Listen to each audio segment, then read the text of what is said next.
Boa tarde, amigos da TV Rio Branco. São 12 horas e 26 minutos no Acre. Estamos começando mais uma edição do programa Entrevista da Tarde. Está valendo já o Diário do Esporte, ao vivo, aqui na sua TV Rio Branco, canal 8.1. Tá? Nesta segunda-feira, 4 de março de 2024. E olha só, 17h78 foi a última medida feita no Rio Acre, às 9 horas desta segunda-feira. Daqui a pouquinho terá mais uma informação, né? Mais uma atualização. E já é a segunda maior enchente de todos os tempos aqui no nosso estado. Só perde ainda para a de 2015, quando ultrapassou os 18 metros. Está complicada a situação. Na edição de hoje você vai ver que o Plácido de Castro estreou com vitória no Clássico do Interior, ao vencer o Nauas por 1-0, o gol do Chico Boleiro, um placar, contagem mínima, um jogo complicado, como muita gente havia previsto. E no jogo de fundo, o Maitá, quem diria, teve que suar muito, correr muito para vencer o São Francisco, que não tinha reservas. Ele tinha reserva e não reservas, porque apenas um jogador estava no banco. Ficou sentado ali no banco de reservas, o David. Eu nunca vi isso na história do nosso futebol, mas tem coisas, né? Tem sempre alguma coisa para fazer diferença no campeonato. Coisas do nosso futebol. Isso mesmo. 2-1 foi o placar final. Agora, o São Francisco, apesar de tudo, mostrou que está bem preparado fisicamente e que o Maitá precisa rever alguns conceitos, precisa se preparar melhor, porque talvez se não fosse o fator do banco, ou seja, ter jogadores de reposição, talvez não teria deixado o campo com os 3 pontos. O Maitá já tem 3 pontos, estreia mesmo de forma complicada, mas vence e já é um dos líderes do grupo. O São Francisco agora vai ter que correr atrás para vencer e continuar com chances de classificação. Você vai ver também na edição de hoje como foi então a conquista da Taça Guanabara pela 24ª vez.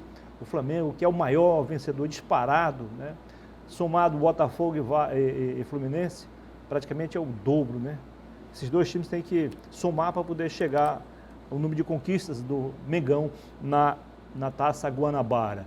3-0 fora o baile em cima do Madureira, jogo tranquilo. E ontem o Botafogo enfiou 4 no Fluminense e conseguiu então a classificação aí para as finais do Campeonato Carioca, que agora sim começa para valer. Esse título de sábado praticamente não foi nem comemorado, apesar de tudo, o Flamengo precisava disso, porque ano passado foram 7 finais e 7 derrotas. O Flamengo começa 2004 bem melhor que 2023. E no Clássico Paulista, hein? Palmeiras e São Paulo, jogo marcado por complicações provocadas, em sua maioria, pela arbitragem, que foi muito fraca, né? Deixou de dar pênalti, marcou pênalti duvidoso, e aí o presidente do São Paulo, Júlio Casares, afirmou que ele, o árbitro, apitou seguindo as orientações do técnico do Palmeiras, o professor Abel Ferreira. Tudo isso e muito mais você vai ver no programa de hoje, que está apenas começando. Boa tarde, Jamília Romano, seja bem-vinda. Boa tarde, Muniz, boa tarde ao pessoal de casa e vamos seguir o programa. Pois é, a gente já começa chamando a Jamília, porque, como eu falei ontem, tivemos 2 jogos que marcaram então o encerramento da primeira rodada e a abertura da segunda rodada do Campeonato Acreano de Futebol Profissional 2024, lá no surrado gramado do Florestão. Vamos à reportagem então. Tivemos o domingo de estreias aqui no Florestão pelo Campeonato Acreano. O primeiro jogo foi entre Nauas e Plácido de Castro, e com uma vitória tímida, o Tigres do Abunã vence o Cacique do Juruá por 1-0 com o gol do atacante Chico. Levado no campo da condição de jogo, o time se comportou bem, a gente fez o que o professor pediu, felizmente não veio a vitória, mas a gente vai trabalhar para a gente conseguir essa vitória no próximo jogo. Mas o que faltou do time em campo? Cara, o goleiro deles foi o cara do jogo, né? Só faltou a bola entrar mesmo pra gente sair com o resultado positivo. A gente sabia da dificuldade que ia ser o jogo, né? por ser estreia nossa, eles já tinham jogado o jogo, mas era estreia nossa. O importante foi somar os 3 pontos. A gente sabia da dificuldade, da ansiedade nossa pela estreia, mas a gente fica feliz pelos 3 pontos que a gente conseguiu sair hoje aqui. O segundo duelo foi entre São Francisco e Humaitá. Logo no primeiro tempo, o jogador Magno do Humaitá se machuca, fica caído no gramado e é retirado de maca do campo com uma lesão no braço. E no finalzinho ainda do primeiro tempo, o camisa 10 do Tourão de Porto Acre, Everton, recebe a bola dentro da área do São Francisco e chuta alto no canto esquerdo do goleiro Jefferson, que não teve qualquer chance de defesa. O Humaitá abre o placar, 1-0. E com o segundo tempo bem movimentado e embaixo de muita chuva, o São Francisco marca o primeiro, com Denilson em uma cobrança de falta. Tudo igual, 1-1. Em um cruzamento para a área do São Francisco, o camisa 19, André Lima do Humaitá, sobe sozinho, cabeceia firme para recolocar o Tourão de Porto Acre em vantagem no Florestão. 2-1. E com muita chuva, Só olha para a câmera. e foi debaixo de muita chuva que o jogo chegou ao fim aqui no Florestão. Humaitá 2, São Francisco 1. Daqui a pouco o Eric vai chegar para a gente comentar mais sobre esses resultados aí, mas o André Lima, o atacante do Humaitá, começa a deixar o professor Quinho Brito, que é o treinador do time, cheio de dúvidas. Todas as vezes que ele entra, ele resolve a parada. Foi assim na quarta-feira, diante do Sampaio Corrêa, ele entrou e logo em seguida mandou uma bola na trave e na sequência, 5 minutos depois, ele fez aquele golaço. Né? Praticamente no mesmo local, na mesma trave. Diferença ali de alguns metros, um pouco mais para dentro. Que o dele foi quase que um bico, né? Assim pelo lado esquerdo da trave, da área. E agora ele subiu mais que todo mundo, e mesmo baixinho, ele não é alto, né?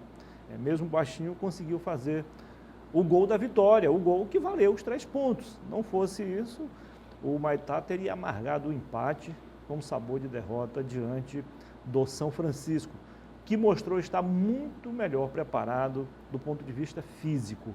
O Humaitá é um time forte, do ponto de vista físico, mas do tamanho. Do ponto de vista físico, da resistência, da pegada mais firme, né, da arrancada, da resistência, o São Francisco foi bem melhor, tanto que mesmo sem reservas, tinha apenas o David no banco de reservas, ele entrou depois, conseguiu dificultar as coisas para o lado do Humaitá. Jamile, qual é o seu destaque agora? Muniz, nesse final de semana, o Flamengo venceu o Madureira e conquistou a Taça Guanabara de 2024. É isso aí. O Flamengo venceu o Madureira por 3-0 neste sábado e garantiu o primeiro título do ano, que foi a Taça Guanabara. No Maracanã, o Arrascaeta, o Pedro e o Léo Pereira foram quem fizeram os gols da partida. Com essa vitória, o Flamengo terminou a primeira fase do Carioca como líder isolado, chegando a 27 pontos invicto, com 8 vitórias e 3 empates. Desempenho que garantiu ao time, comandado pelo Tite, o troféu da Taça Guanabara. A gente tem aí o vídeo dos gols da partida. Participar ativamente como se olha o cruzamento de perna direita, Luiz Araújo colocou no segundo pau e bateu a Arrascaeta!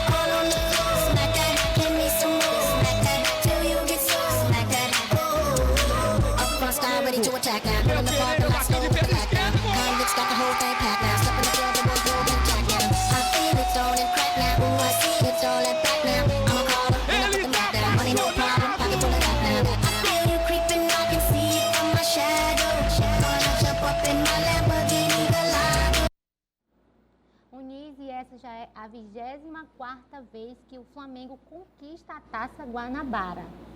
Parabéns aí à nação rubro-negra. E olha só, o primeiro gol foi do Arrascaeta, um golaço, ele pega na linha de primeira. Agora o segundo gol, sem brincadeira, ninguém vê isso nem mais no Calafate. O cara entrega a bola de mão beijada. Aí o Pedro ganha na dividida de calcanhar com o goleiro saiu para quê? Catar mosca, foi isso? Aí o último gol ele oferece. Isso não tira, claro, os méritos do Pedro, que acabou fazendo um golaço, né? E aí no último gol, o Léo Pereira, aleluia, aleluia, o Flamengo volta a fazer gol de falta depois de alguns anos. E aí, como era aniversário do Zico, ele ofereceu o gol e o título ao Zico, né? Porque o Zico era quem fazia gol de falta praticamente toda semana. O Flamengo agora passa de anos, assim como a seleção passou quase 5 anos para fazer gol de falta. É sinal de que alguma coisa precisa mudar no futebol brasileiro e no caso específico do Flamengo. O Flamengo empatou 2 partidas, uma delas não foi sob o comando do Tite, foi como time reserva, né? O Flamengo estava fazendo a pré-temporada nos Estados Unidos, e aí está há vários minutos sem tomar gols. Agora também não vamos fazer auê por causa disso, porque o Flamengo tem enfrentado times fracos, essa é a verdade. Mas até o Fluminense foi desfalcado porque estava de olho, estava com as atenções voltadas para o jogo de volta da Sul-Americana, da Recopa, como de fato, então poupou jogadores. Não foi um time reserva, mas foi um time alternativo. Certamente se fosse com um time reserva não teria encontrado a mesma moleza que encontrou. O Flamengo venceu por 2-0, mandou no jogo do início ao fim. Claro que isso não vai ser assim agora na segunda fase do campeonato, que agora a onça começa a beber água. E vem o Campeonato Brasileiro. Eu quero ver essa zaga boa quando enfrentar outros times mais fortes no Campeonato Brasileiro. Mais algum detalhe aí, Jamília? Só depois, né? Só depois. Vamos ao intervalo comercial e na sequência voltaremos com a presença aqui do Eric Rodrigues, o nosso comentarista, digo. Lembrando que hoje, no início da noite lá na ABB, será então fundada oficialmente uma liga de futebol composta por 16 times amadores e 2 profissionais. A gente vai falar mais detalhes sobre esse assunto amanhã, porque iremos hoje prestigiar então esse grande evento lá na ABB. Um abraço, uma boa tarde especial ao Geri e também ao meu amigo Tuca, que é um dos entusiastas desta iniciativa. Depois do intervalo, então, a gente volta com a segunda parte do Diário do Esporte. Você está convidado a continuar conosco. Até já.